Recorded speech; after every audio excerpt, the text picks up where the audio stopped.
Welcome everybody to our final Finance Committee meeting here on April 9th. And this is really a review of all of our remaining budgets and any changes that we have. So as everybody knows, we have our budgets listed here, budgets 1 through 27.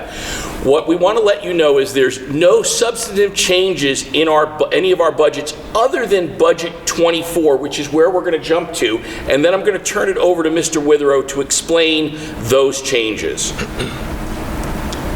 So just give me a second, Mr. Witherow. I'm going to get down to budget 24 here right after transportation.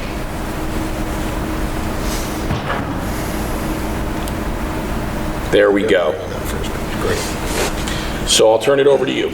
Great, thank you. So we did talk previously about something we were looking at in terms of we have some funds in a debt service fund that's highly restricted on what we can use it for. We were looking at ways we could try and get some of this money over to general fund to offset some costs without it having a detrimental impact on financials. So we did talk with our financial advisors, and we came up with a plan that we think is a good plan. We think it's beneficial for the taxpayers because it's going to save money for the district over time. So what we've done in this budget now, you'll see in line 1, previously that line budgeted amount was $2,750,000. What we're intending to do is to transfer $1 million from debt service over to the general fund for the purposes of making a debt principal pay down. What this will do will reduce the long-term borrowing costs. Much like if you can kind of equate it to your personal finances, many people have loans for their car or they have loans for their home. So this would be similar to us if in your situation saying, I'm going to make an extra mortgage payment this year. That extra mortgage payment goes all to your principal, which lowers your overall borrowing amount that's outstanding and reduces your interest costs over time.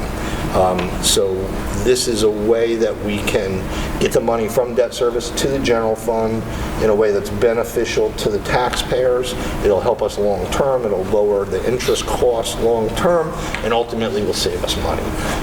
As everybody knows, the amount of interest you get when you deposit money in a bank is very different than the amount of interest they charge when you borrow money from a bank. So that spread is what we're looking to save.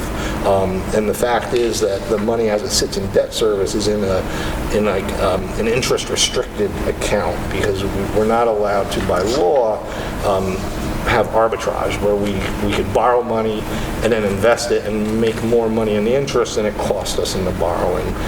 That's not allowed for debt service funds. So this is a way to get the money basically out of a low yield account and have it offset future interest payments. So that's really the substantive change.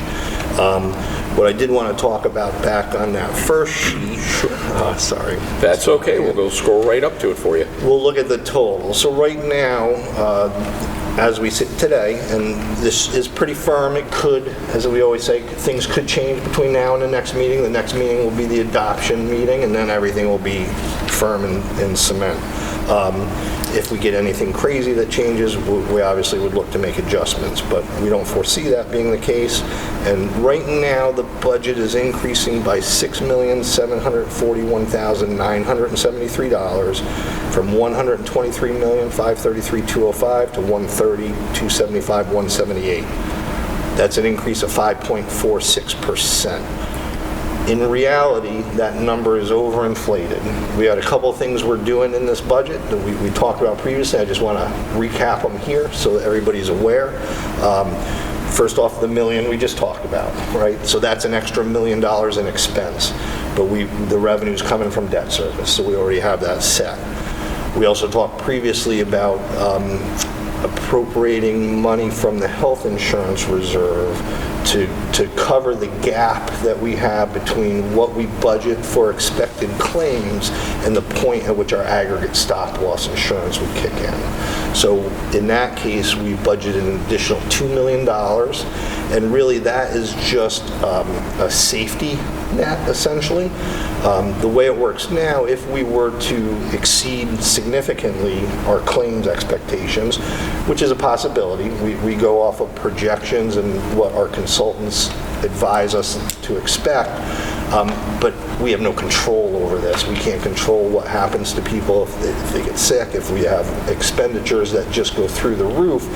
If we don't have this money appropriated and budgeted, it would pinch other areas. So say we go $1 million over, we have to find $1 million somewhere else in the budget, right? And that could lead to reductions in program, reduction in extracurricular activities, and we'd really like to insulate us from that. It creates a lot of disruption and variability if it were to occur. And again, if it doesn't occur, we don't spend the money, we have that money left over at the end of the year in fund balance, and we would just look to reallocate the same amount. Just like we've talked about previously with appropriated fund balance, when we build the budget, we have to try and budget for everything that possibly could happen, not everything that we expect to happen, right? Because sometimes things will happen that we don't expect. So we try and capture, that's why when you see a lot of times in those salaries, you might see a salary line that has one person, and the person's like, that's not my salary. That's because it has all the other contractual obligations that we may incur. Whether we do or not, again, if we don't spend the money, and it comes back into fund balance. We do the same thing next year. But if we do hit a bad spot, we at least have the funds earmarked as a revenue, so we don't have to curtail expenditures in other areas, which could be disruptive.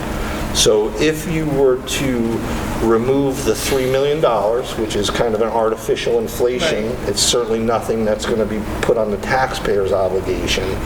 That increase reduces to $3,741,973 as 3.03% budget to budget, which, given where inflation is, we're under inflation with the budget overall, which is I think is very, very responsible, and it's respectful of where the taxpayers are. Other than that, really, in this presentation is every single budget that's listed in the summary sheet in detail. So it'll be on the website. People will have the ability to look through it.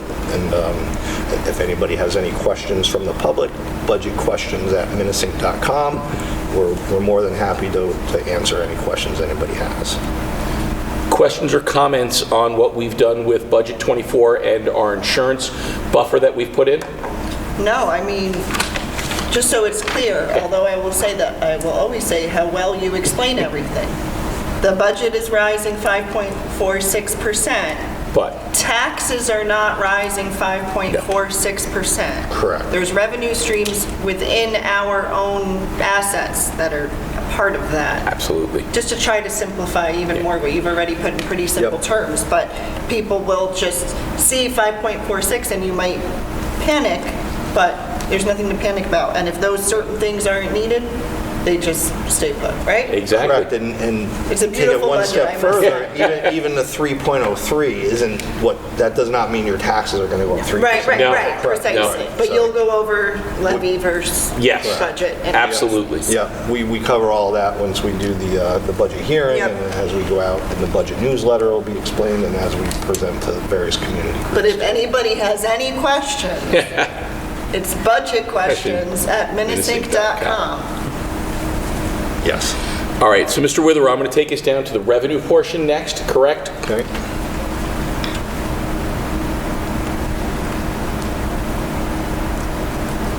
Just bring us back up here.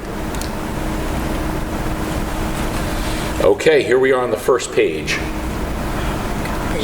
Right, so first page, nothing has changed. Right now, we have, in the first three lines, the real property tax, pilots, and star reimbursement. Lines 1 and 3 comprise the levy. We're still working on getting to a final levy number. We expect the levy to be really in the same neighborhood as what it was last year. I think last year was a 2.79% increase. Correct for this year, yes. And even there, the levy percentage increase is not necessarily indicative of whether your taxes will increase or not. as we've talked about in previous years, the district experiences growth. The value of all the properties within the district has economic growth from year to year. That economic growth offsets any tax levy increase that we have. So to put it in just simple terms, let's, for example, say the tax levy is going up 3%.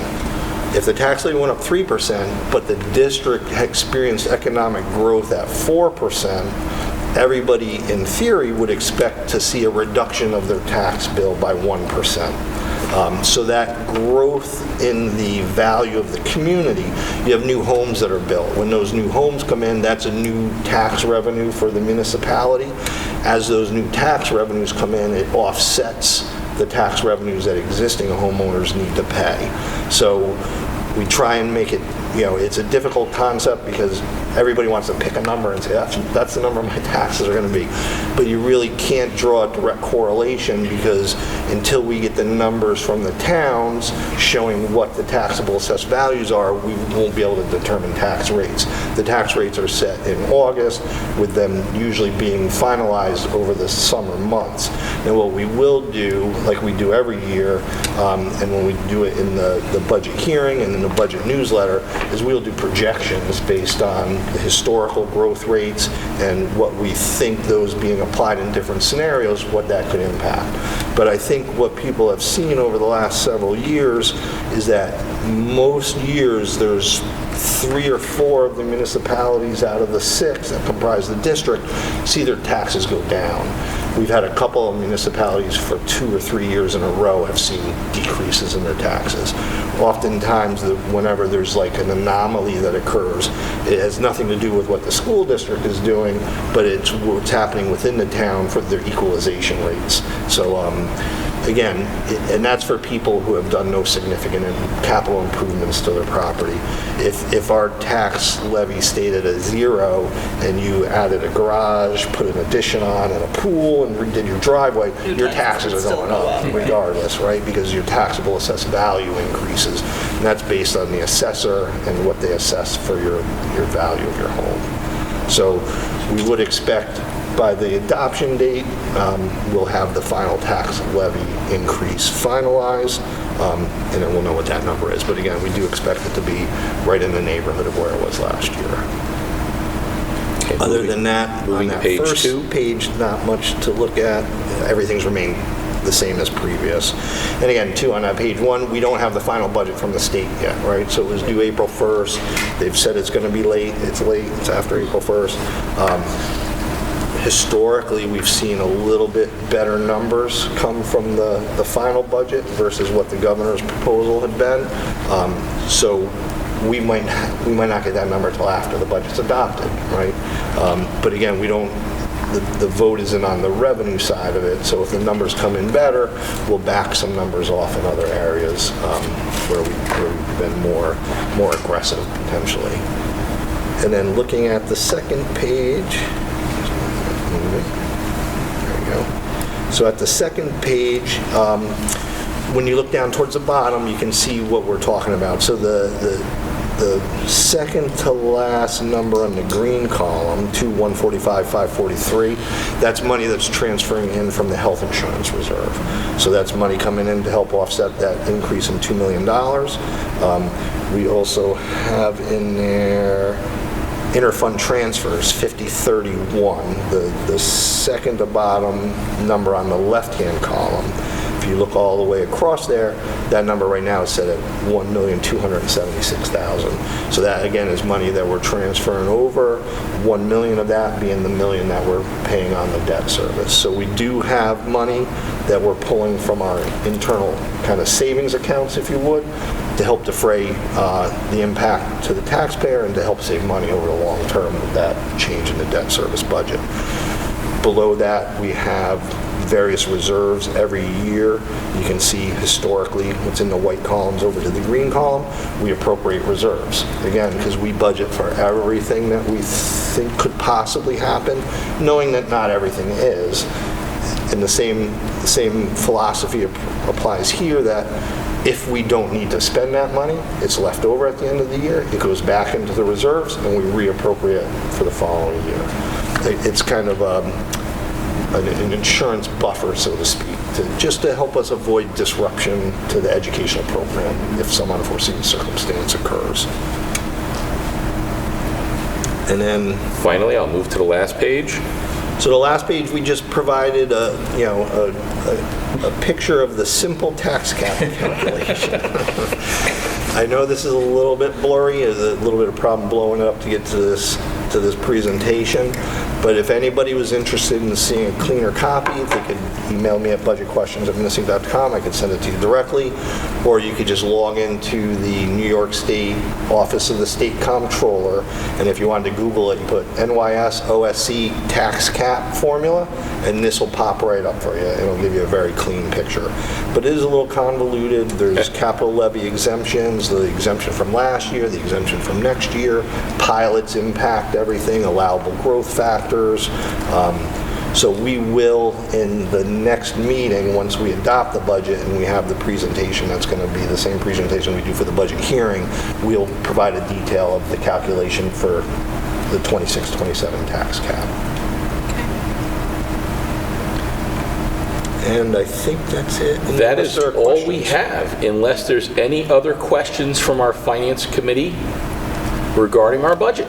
I do have a question, but I just want to say thank you very much for a fiscally prudent budget You're welcome. for the next school Yeah, year. good job. It turned out a lot better than I thought initially. I was a little It bit was worried. a smooth year, but let's hope next year is too. From what we initially heard in October from our politicians to where we are now, and the work that I think our entire team has done, that includes everybody involved in the process, our faculty, our staff, our administrative team, our central office team, our Board of Education. We have come up with a very fiscally responsible budget, a budget that provides buffers in there to protect our academic program, as Mr. Witherow just explained. I think we are in an excellent place, and as we said, our levy is looking to be exactly in the neighborhood of where we were this current year. And I think Mr. Witherow did a great job of explaining the fact that if you look at what our tax levies have happened over these last few years, we've averaged 3 to 4 townships having negative numbers, and the township that might have a flat or a very slight increase. So we've done very, very well. Thank you. And with that, that concludes our last Finance Committee meeting. Thank you, everybody. Thank you.